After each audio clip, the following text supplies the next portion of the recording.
प्रेमी सत्संगी जनों, स्नेहवती माताओं बहनों, सनक सनंदन सनातन सनत कुमार सप्तऋषि नारद जी, भगवान श्री वेद व्यास जी महाराज, व्यास नंदन श्री सुखदेव जी महाराज, ब्रह्मांडोदर तीर्थानी, ब्रह्मांड के उदर में जितने भी तीर्थ है, विश्वास करो सब आए। हमारे आपके देवता ऋषि पितर हमें आशीर्वाद दे रहे हैं। हम आज महापवित्र समग्र विश्व के श्रेष्ठ पर्व को मनाने जा रहे हैं। इस समय विश्व में सर्वत्र श्री कृष्ण श्री कृष्ण श्री कृष्ण श्री कृष्ण, जन्माष्टमी जन्माष्टमी जन्माष्टमी, पृथ्वी के समस्त देशों में ये पर्व मनाया जाता है और ब्रह्मांड के लोक लोकांतर में, पितृलोक में, देवलोक में, गांधर्व लोक में, यक्षलोक, इन लोकांतरों में, क्योंकि जब भगवान श्री कृष्ण अवतार धारण करके आए हैं तो अपने अवतार काल में कोई लोकांतर ऐसा नहीं जहां पर भगवान मनुष्य रूप में गए ना हो। स्वर्गलोक में क्या, पितृलोक में क्या, और एक अनोखा लोक है जिसका नाम तो श्रीमद् भागवत में बताया नहीं, लेकिन क्षीर सिंधु के लोक में भगवान नारायण 8 भुजाएं धारण करके शेष शैया पर लेटे हुए हैं। कितनी भुजाएं? चतुर्भुज तो सुनिए आप, लेकिन अष्टभुजा वाले, जिन भगवान महानारायण का नाम है भूमा पुरुष। क्या है? भूमा पुरुष। भगवान अर्जुन को लेकर वहां गए।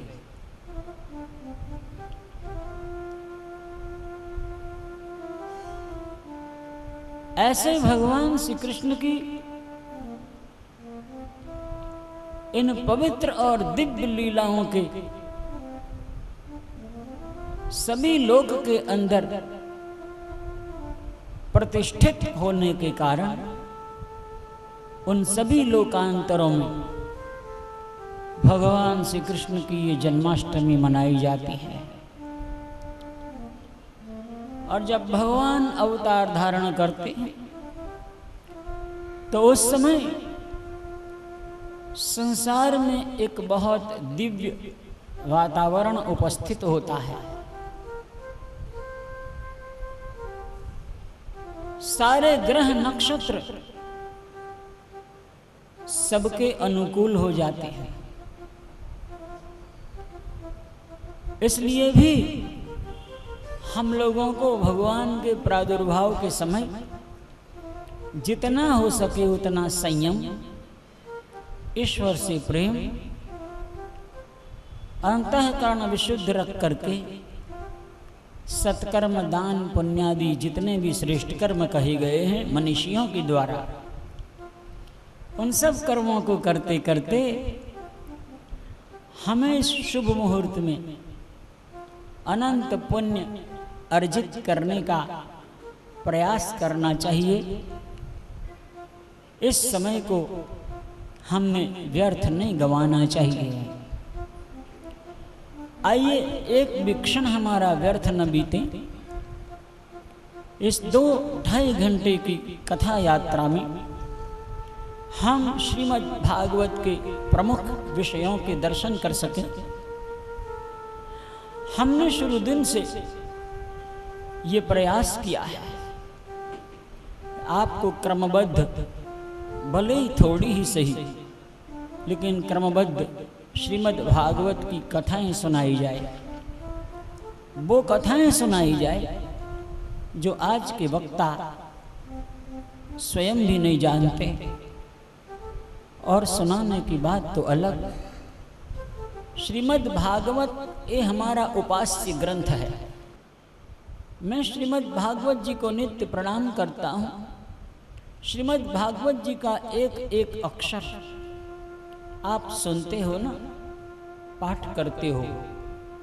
एक एक कपिला गाय दान करने का आपको पुण्य प्राप्त होता है।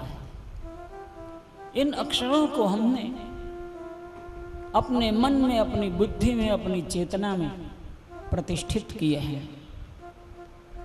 इसलिए भी मैं आपको विश्वास दिलाता हूं कि हमसे श्रीमद् भागवत सुनकर आपको संतोष होगा, आपको आनंद मिलेगा।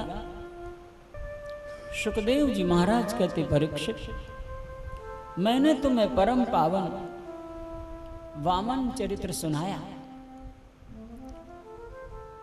अब मैं तुम्हें एक निर्णायक प्रसंग कि हमारे नारायण कैसे हैं, किसने देखे, जो 4 भुजाएं बना दी, शंख चक्र गदा पद्म हाथ में दे दिए, ऐसे किसने देखे। तो आइए, ये निर्णय कराया गया है। थोड़ा ही समय इस प्रसंग में है महत्वपूर्ण। इस प्रसंग का नाम है गजेंद्र मोक्ष। क्या है भला? गजेंद्र मोक्ष का प्रसंग है, मुक्ति का प्रसंग है। ये परम आश्रय का निर्णय कराने वाला प्रसंग है। सुखदेव जी कहते हैं, परीक्षित, आपको तो मालूम ही है कि बड़े विशाल समुद्र नहीं, लेकिन समुद्र जैसे ही सरोवर के भीतर अपने परिवार सहित गोते लगाते, स्नान करते, सूंड में जल भर भर के अपने बच्चों को चल पिलाने, हथिनियों के ऊपर फुहार करने, और हथिनियों के द्वारा सूंड से जल भरकर फुहार होने का आनंद गजराज ले रहा था।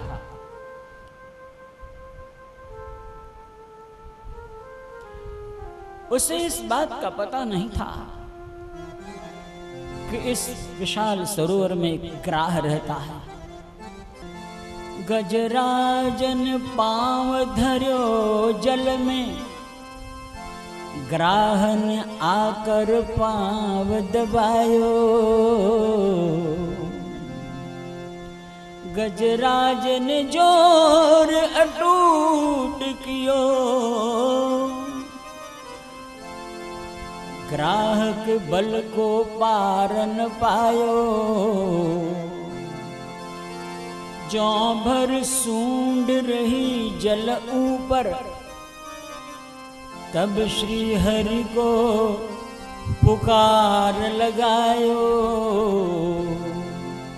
चक्र सुदर्शन ले हरिधारी, चक्र सुदर्शन ले हरिधायो। चक्र सुदर्शन ले हरिधारी, चक्र सुदर्शन ले हरिधायो। गज को ग्राह सुफंद छुड़ायो। गज को ग्राह सुफंद छुड़ायो। गजेंद्र कोई साधारण नहीं, पूर्व जन्म में इंद्रद्युम्न नाम का राजा था, दक्षिण देश का। राजाओं को राजमद होता है, कभी कभी अपने से बड़ों के साथ भी बात करने की तमीज नहीं होती है। अगस्त से उनके गुरु थे, बड़ा भारी शरीर। गुरु को देख करके, आते देख करके कहा, गुरुजी आप तो दूर से ऐसे लग रहे थे जैसे हाथी झूमता हुआ आ रहा हो। तो दुष्ट, इस गुरु में तुझे परमात्मा नहीं दिखाई दिया, इस गुरु में तुझे संसार की सारी विद्याओं के दर्शन नहीं हुए, इस गुरु में तुझे अपना आराध्य प्रतीत नहीं हुआ। हाथी प्रतीत हुआ, तो हाथी की योनि में चला जा। गिड़गिड़ाया कि तो गुरु का वचन है हाथी बन जाऊंगा, और फिर तो गया सारा कुछ। गुरु को दया आई, गिड़गिड़ा रहा है, कहते हाथी तो बनना पड़ेगा, मेरा आशीर्वाद है, मेरा दिया हुआ ज्ञान। हाथी की योनि में मृत्यु काल में तुझे याद आएगा, और मेरे दिए हुए ज्ञान का सुमिरन करने पर तेरा मोक्ष हो जाएगा। बोलो मोक्ष हो जाएगा। इसलिए जीवन में कोई श्रोत्रिय ब्रह्मनिष्ठ गुरु जरूर स्वीकार करना चाहिए। गुरु स्वीकार करने के बाद पतन नहीं होता, कदाचित ऐसे किसी योनि में जाना पड़े तो वहाँ से भी हमें मुक्ति, मोक्ष या परमात्मा मार्ग, श्रेय मार्ग प्राप्त हो जाता है। इसलिए ये अविच्छिन्न सार्वभौम सत्य परंपरा है, ये सनातनियों की परंपरा है। ये त्रिकूट पर्वत के ऊपर हाथी बना, सब हाथियों में विशाल था, बड़ा था, ऊंचा था, प्रतापी था, प्रभावशाली था।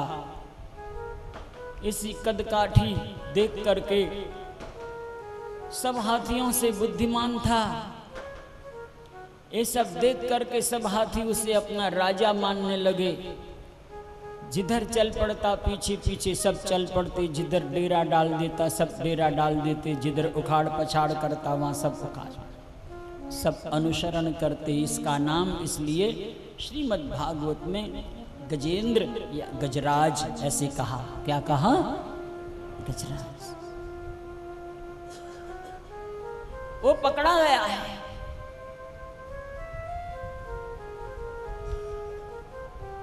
कोई भी उपाय काम न आया, किनारे पर खड़े हुए सब आशा छोड़कर चले गए कि अब ये हमारे काम का नहीं रहा।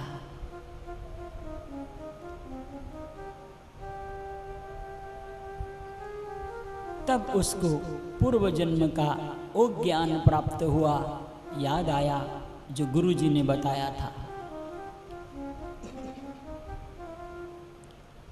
एवं व्यवसितो बुद्ध्या समाधाय मनोहृदि जजाप परमं जापम प्राग्जन्मन्यनुशिक्षितम।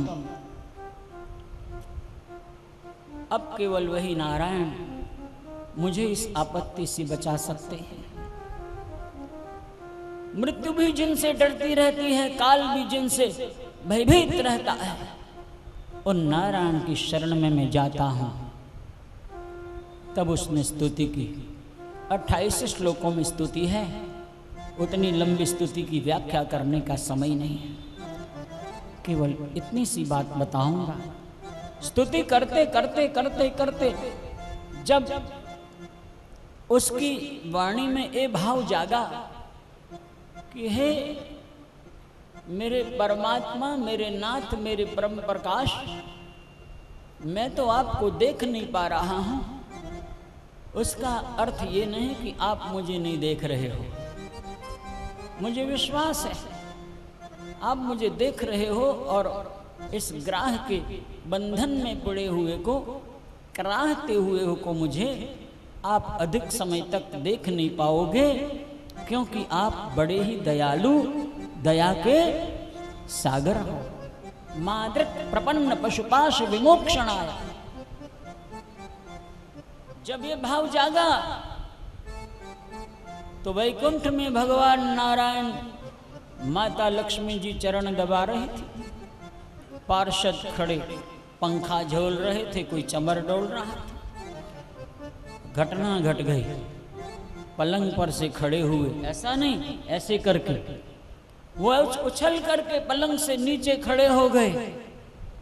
पर्यंकम विसृजन गणान अगण्यन भूषामणि विस्मृतः अनुतानोपि गदे गदेति न गदम पद्मां न अवलोकयन् निर्गच्छन्न परिच्छिदं खगपतिम् आरोहमाणोऽवतु ग्रसतग्राहमतंग पुंगव समुद्धाराय नारायण, समुद्धाराय नारायण।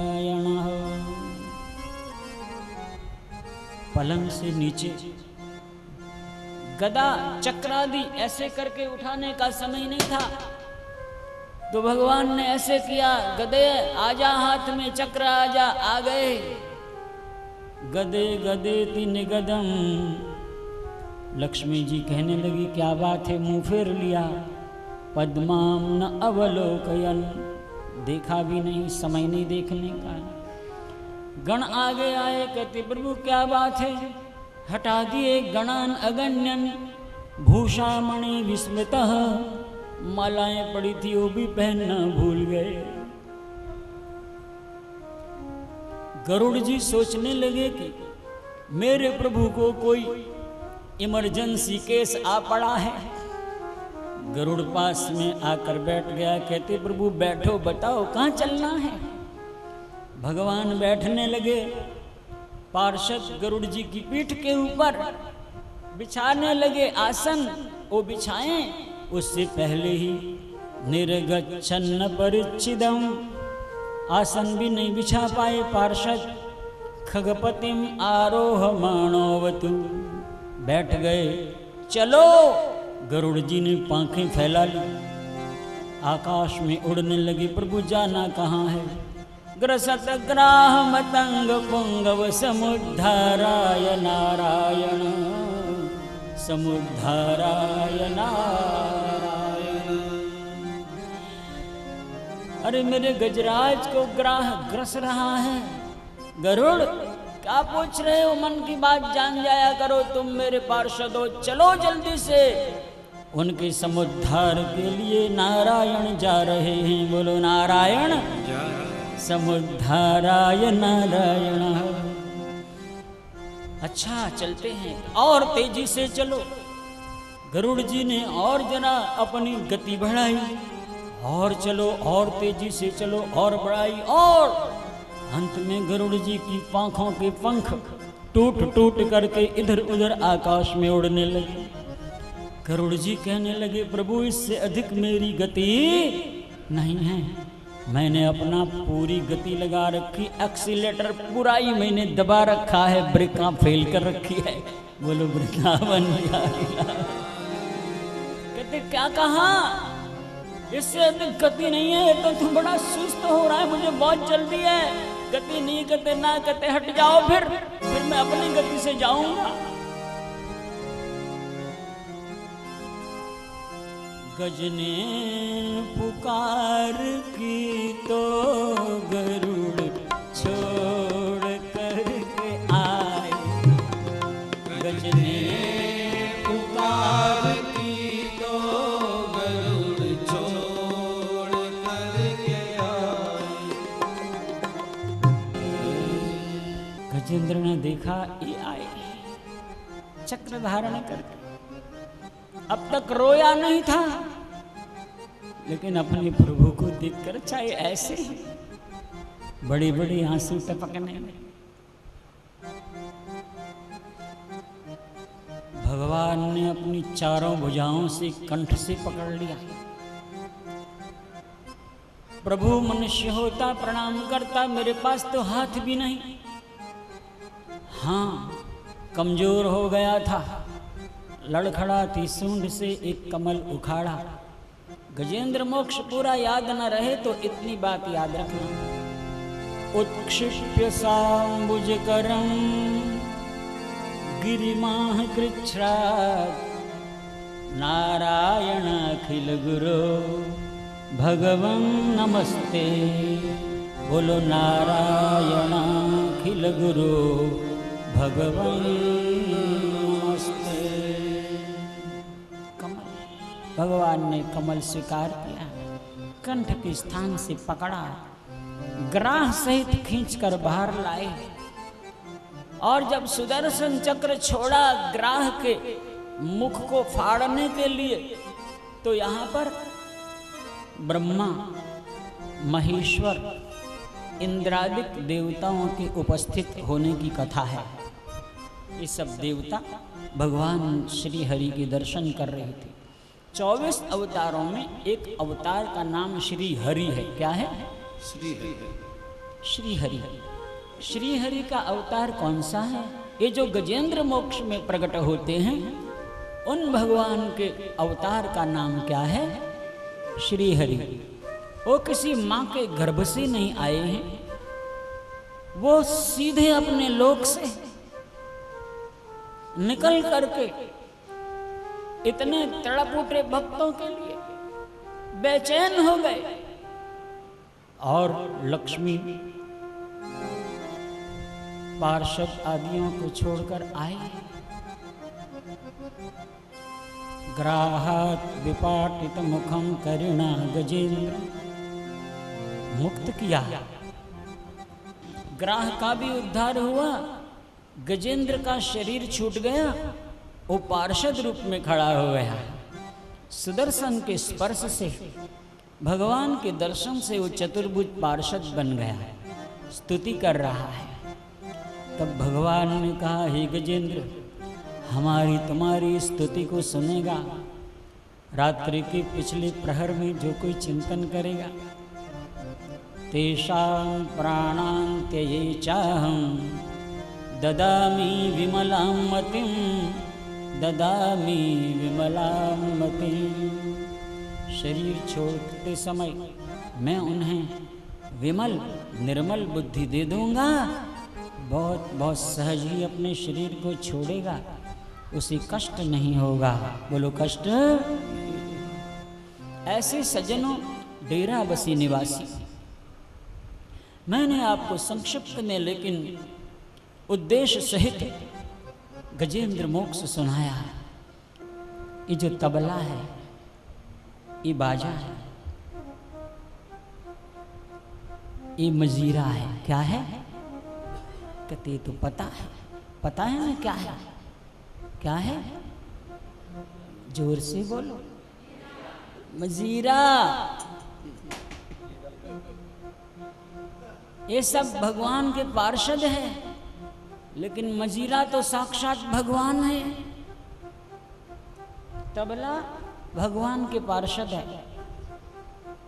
ये ऑर्गन या हारमोनियम जो बजता है, ये पार्षद है। ढोलक चिमटा वो सब पार्षद है, जिसे बजाकर आप कीर्तन करते हो। लेकिन मजीरा स्वयं राम है। अगर 2-4 बार आप कीर्तन करोगे, भगवान का नहीं, केवल मजीरा मजीरा मजीरा मजीरा मजी राम जी राम जी राम जी राम जी राम जी मजी राम जी राम जी मजी राम जी हो जाएगा। मजीरा मजीरा मजीरा मजीरा। हम नवम स्कंध में प्रवेश करते हैं। प्रायः सूर्यवंशियों का वर्णन आया है, महत्व रखता है अपने आप। आदिकाल में भगवान की नाभि से कमल प्रकट हुआ। कमल के ऊपर ब्रह्मा जी ने अपने आप को देखा। 7 वर्षों तक तपस्या करने पर ब्रह्मा जी को ज्ञान हुआ कि मैं भगवान नारायण का पुत्र हूँ, उनकी नाभि से उत्पन्न कमल से प्रकट हुआ हूँ। मैं जरा नारायण से पूछूं, मुझे प्रकट क्यों किया है, क्या उद्देश्य है?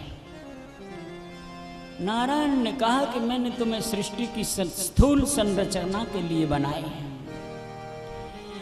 वेद मेरे ही स्वरूप है, लो मैं तुम्हें वेद देता हूं।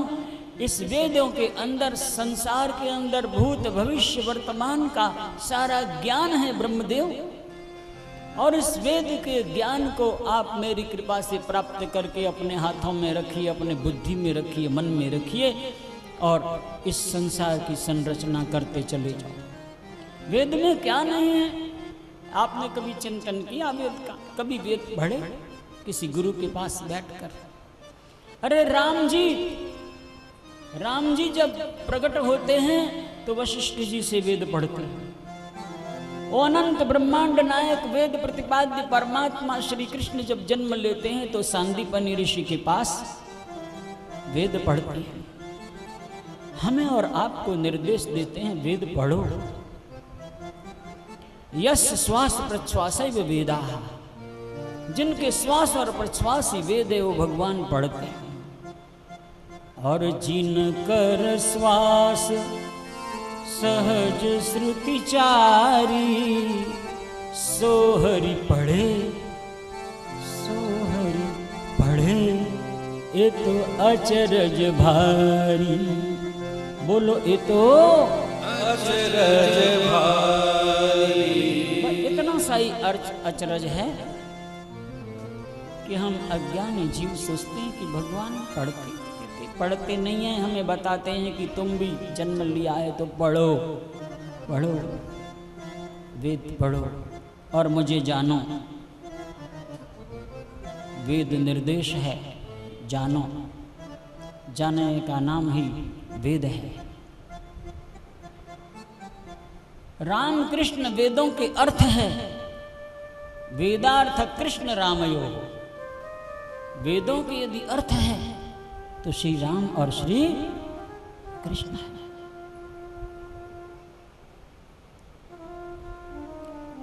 ब्रह्मा जी के मरीचि नाम का पुत्र हुआ, मरीचि के कश्यप नाम का पुत्र हुआ।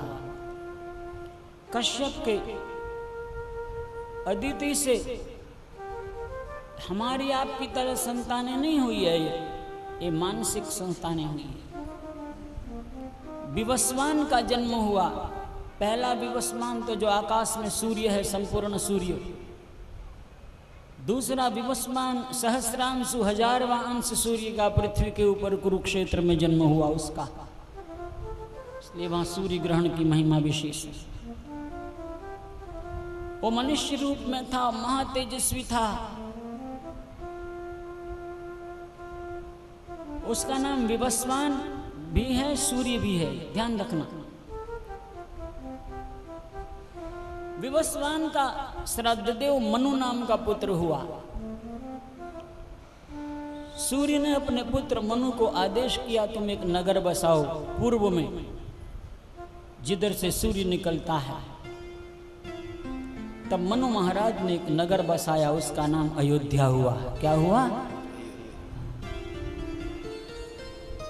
सूर्य भगवान ने आशीर्वाद दिया कि सिंहासन पर जो कोई मेरा वंशज विराजमान रहकर प्रजा का धर्म पूर्वक पालन करेगा, उसका मेरे समान आने सूर्य के समान ही तेज विश्व में व्याप्त हो जाएगा। समुद्रों के परले पार जहां पृथ्वी और आकाश मिले हुए, जिसको क्षितिज कहते हैं, वहां तक उनका साम्राज्य होगा। आनाक रथ वर्तमानाम, महाकवि कालिदास जी ने उनकी राज्य सीमाओं का वर्णन किया है रघुवंश महाकाव्य में। उनके रथ स्वर्गलोक पर्यंत बिना रोक टोक आ जा सकते। लेकिन बहुत समय बीता, मनु महाराज के वहां कोई पुत्र नहीं हुआ।